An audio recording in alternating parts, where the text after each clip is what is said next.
त्वं मूलाधारास्थितोऽसि नित्यं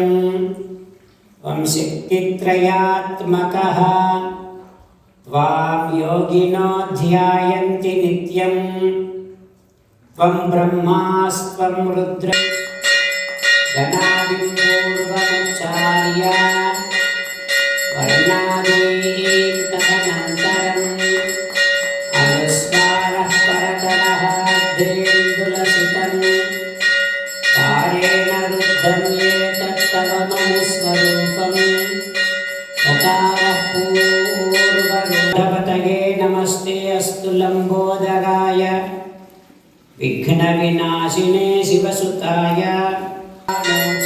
नमवशिष्यम् अवपश्चात्तातव पुरस्तात्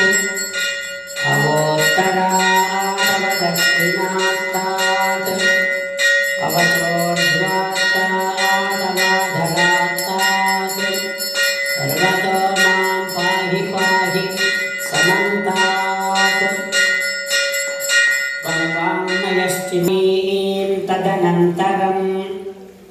अनुस्वारः परतरः अर्धेन्दुलसिततिर्देवता ॐ गणपतये नमः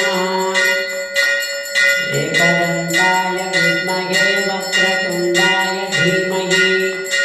तन्नो दन्तिः प्रचोदयात् सञ्चतुष्पदे ॐ शान्तिः शान्तिः शान्तिः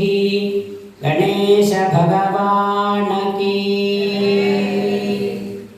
मान्याय नमः ॐ महन्मान्याय नमः ॐ मृडात्मजाय नमः ॐ पुराणाय नमः ॐ पुरुषाय नमः ॐ पूष्णे नमः।